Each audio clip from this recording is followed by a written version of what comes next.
What's up, nerds and nerdettes and we little nerdlings all?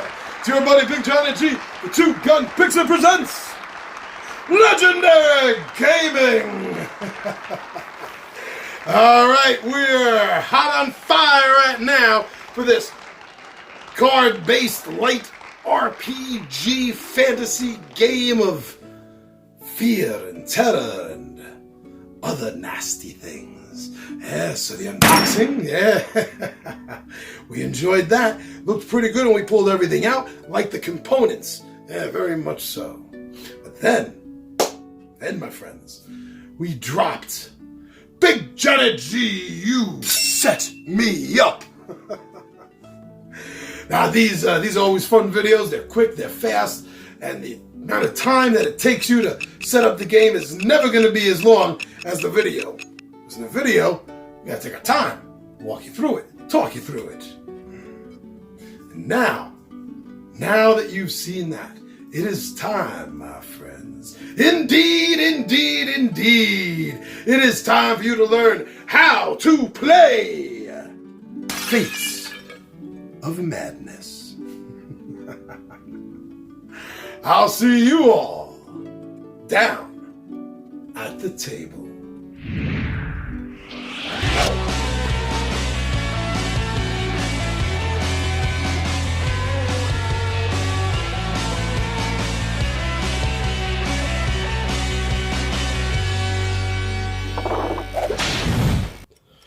This game is definitely looking good. As I keep saying, I love this art on the cover, man. It is great. I kind of wish that maybe the letters were a little, brighter, like a brighter red on this, maybe. It'll pop a little bit more. Not a lot, just a little. But, I really like this. So, let's talk about how to play Fates of Madness, an adventure card game. This game is by Mythica Gaming and Legendary Games. Should take about 20 to 40 minutes. You can play this game solo. You can play this game cooperative with up to 4 players, although at all times 4 characters are used. Or you can play this game with a game master running up to 4 players, running the 4 heroes. So let's talk about how this game works. Now, the first thing I want to do is I want to talk about turn structure, my friends. Let's begin right there with how the game works turn by turn. So the first part of the turn structure is draw a location card. They've already been shuffled, so you'll be drawing a location card. And that location card will either be a monster or it'll be a scenario. The second part of the turn structure is to resolve the location card. So that will be either combating the monster or dealing with the scenario. After completing the scenario, we move on to part 3 of the turn structure, which is post-event actions.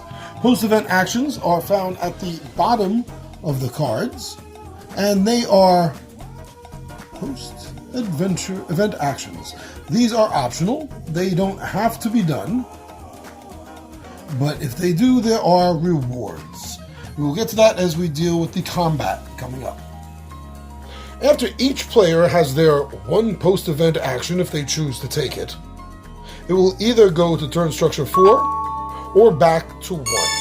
This is determined if the players have encountered and completed 3 scenarios.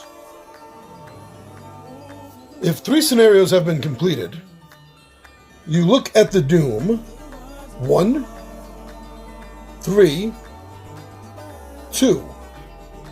You add that up, and that will give you the appropriate number boss. In this case, you're going to be looking for a doom boss of 6 points, and that will be the Drider. Turn structure 5 is fight the final boss. Your characters will have one last epic battle. They either destroy the monster or total party kill.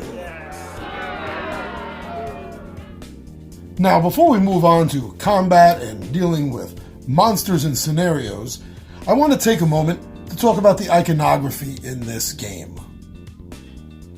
On the top left of each character card is a banner running down the side of that card.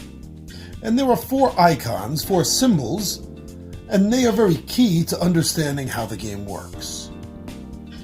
The first one, the mountain, is the character's strength. Underneath that you'll find a bow, which represents the character's dexterity. The third one down is a book, which is the character's intelligence. And the one on the bottom represents the character's wisdom. The number in the top right corner represents your character's hit points. Each character has 1 or more special abilities, which have their own symbols, and can be found on page 19 and 20 of the rulebook. Much like the heroes, the monster's hit points are represented in the top right corner. Although there is no banner, what they are capable of is listed on the left-hand side.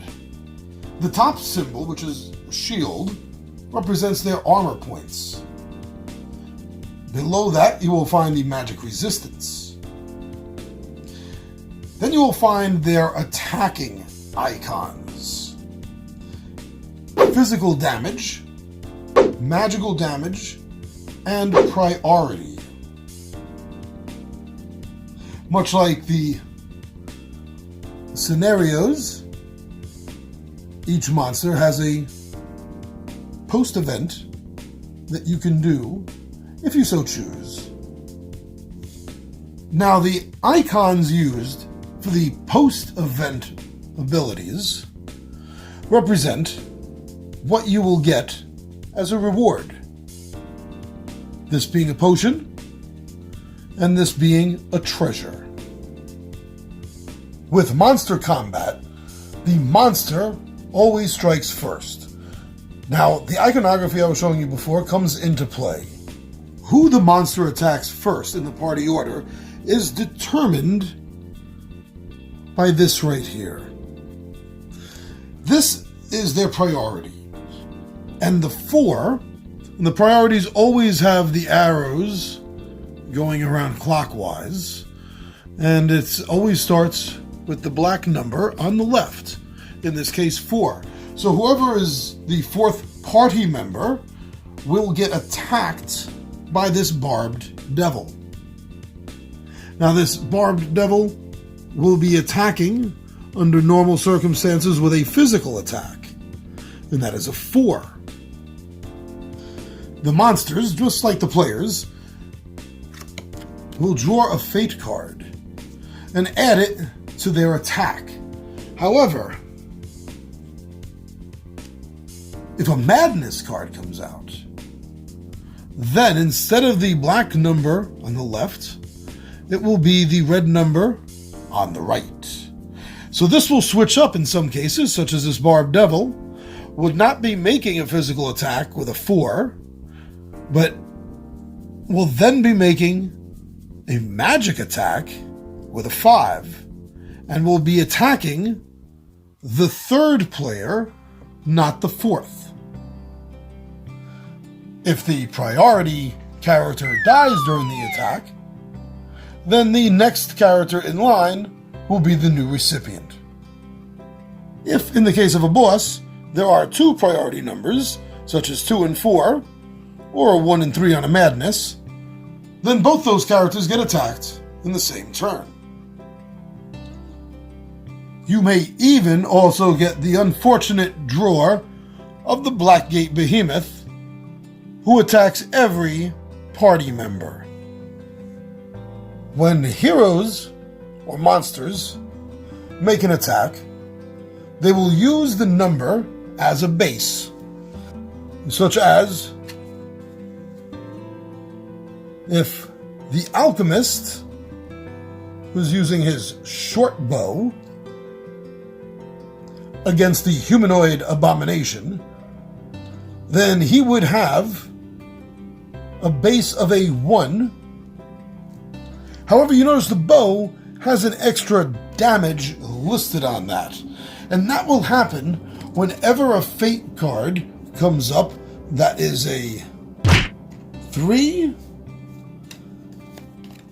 a 4, a 5,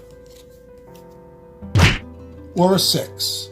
Then the bow will count for the second damage. In this case, a +3 instead of the standard +1 in case you drew just a 2 or a 1. So to calculate attack damage, we have a 2 agility plus a 1 is a 3. The armor is a 5. So no damage is being done until we draw our card. Our fate card allows us to simulate rolling the dice. So because this is a 3, 4, 5, or 6, the short bow is going to count as +3 instead of +1. So that's 3, that's 3, that's 6, 7, 8 for the bow. 8 damage, physical damage. The humanoid abomination has an armor of 5, so that means that he's going to take 3 damage from his 15 points. You keep track of this in a similar fashion that you do with the players by using this monster hit point tracker. So you will take this from the 15 minus the 3, and he's now at 12 hit points. Likewise, if it was a magic attack, this humanoid abomination would have a defense of 4. And all combat follows back and forth according to that style. Because basically, everything is a hit. You're just rolling to see if you're able to do enough damage to overcome armor, or thick hide, or great agility. Whether it's a magical attack, whether it's a ranged attack, or whether it's a melee attack. From monster or hero, it will always work the same. The listed damage on the card, plus the fate card, any equipment card that you may have, and that's going to equal the potential damage. And you subtract that from the monster's armor, and vice versa for the monster attacking you. During combat, don't forget that your characters have abilities, and some of them are very handy during combat, such as the bard's ability to sing.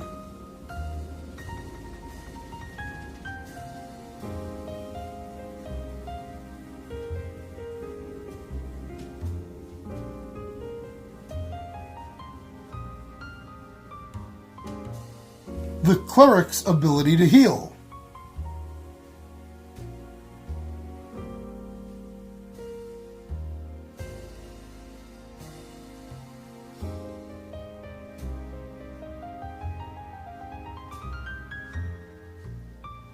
The Inquisitor and the Paladin can both smite.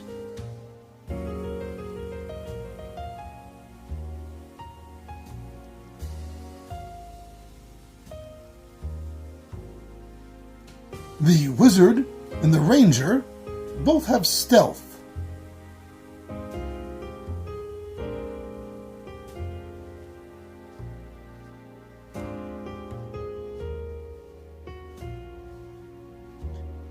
The Wizard and the Witch both have spellcraft.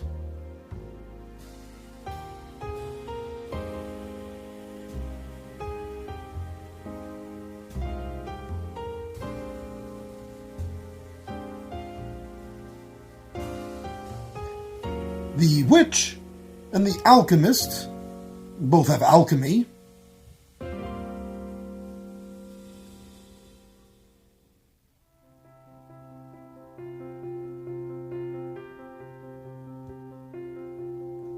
And the Alchemist can also disable devices. much like the bard. During their turn, the players are able to either make an attack or to use one of their special abilities. When encountering scenarios and there is no monster combat, the players are going to have to overcome an event, such as for each failure, add 1 madness, maximum of 2 madness. And that event, as you can see, is a wisdom, the icon for wisdom, and a DC of 4. So that means that the wizard here has a 1, and then would have to draw a card for the fate to add that 3, which in this case just makes it. After the event, the post-event actions will allow each hero to take 1 action. In the case of certain heroes, such as the alchemist, they can use that opportunity to make a drawer from the potion deck. During the post-event actions, the alchemy ability allows you to draw a potion. If the scenario has a gold coin on it with a number, that number is how many treasure cards you will then get to draw. Woohoo! Enchanted longsword, plus 3 damage. Nice. If the post-event for the scenario of the monster depicts a potion, then the reward will be that number of potion cards drawn. Foul Needler shows 1 potion. Alright! Potion of healing plus 3 hit points, that's always needed. Whenever something on a card tells you to add madness, such as the graveyard event, that each failure you add a madness, maximum of 2, you are literally gonna be adding that 1 or maximum of 2 madness cards to your fate deck. The castle says the same thing. Failure 1, failure 2. No more than 2. And let's take a look, the Grimoire. Oh, the Grimoire's event is alright. But if you go for the post-event action for the spellcraft in order to gain a fireball spell, you're also going to get a madness. So let's just say that these were the 3 scenarios that you ended up going through, and 2 people failed the graveyard and ruined. You are going to be looking at the boss of number 5. It'll be a 5-level boss in this case. And number 5 is the Devil Beast. So you will be going into the game with 5 extra madness cards in your fate deck. Now, mind you, your fate deck starts with 3 in it already. There's one final other action that players can take, and that is the focus action. And during the focus action, you get to do nothing else. No special abilities and no attack. You're just focusing. Now, what this does is that on your next opportunity to make an attack, you're going to add 2 points. So whatever your ability score is with any equipment you have, you are going to add plus 2 on top of that and whatever fate card that you draw. Now keep in mind that the Paladin and Inquisitor, their smite ability is a special type of focus. Now that's going to do 4 additional damage instead of 2. And that's how you play Fates of Madness. You're going to draw a location, you're going to deal with that monster or scenario.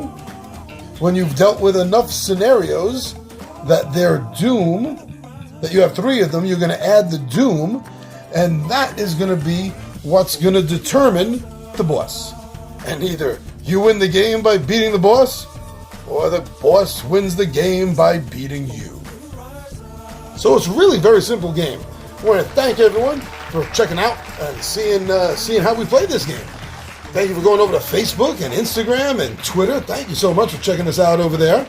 And, we have that Zazzle store that people are checking out. Seeing our shirts and hats and mugs and everything there. Thank you so much. And, of course, what you're doing right now here on YouTube. Thank you so much for subscribing and hitting that notify bell. Thank you for liking and commenting. And thank you. Thank you so much for sharing our videos. It really means the world to us. It tells us that you like us enough to tell other people about us. And I think that's a pretty big deal. So thank you all very much. I'm your buddy Big Johnny G for Two Gun Pixie presents Legendary Gaming. And my friends, I am out of here.